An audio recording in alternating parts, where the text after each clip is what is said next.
Žurnál Rádia Regina. Dnes z Bratislavy.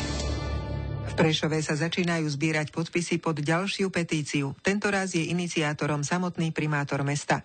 Žiada ministra dopravy, aby sa medzi priority dostala výstavba severného obchvatu mesta.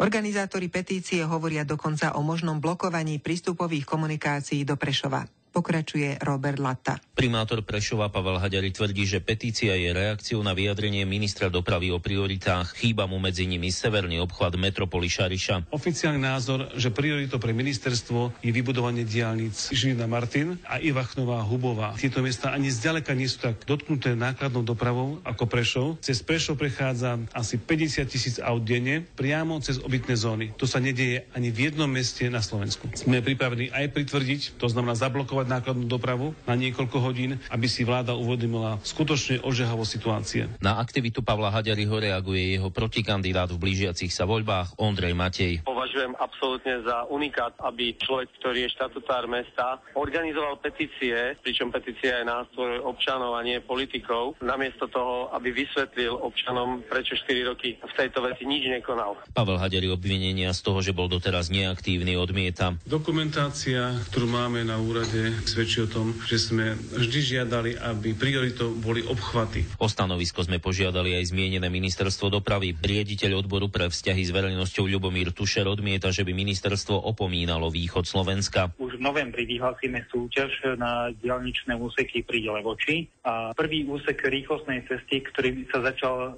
stavať za súčasnej vlády, bola cesta Košice-Milhos. Veľkú pozornosť venujeme ceste R4 na sever od Prešova pri Svidníku. Zároveň chceme uistiť Prešovčanov, že v septembri sme schválili 2 projekty na cestách prvej triedy, ktoré zlepšia život miestnych obyvateľov a všetkých, ktorí cez Prešov prechádzajú. Pozornosť chce podľa Tušera ministerstvo venovať aj požadovanému obchvatu Prešova. V programovom vyhlásení sme sa zaviazali, že do konca roka predložíme stratégiu výstavby diaľnic a rýchlostných ciest do roka 2014.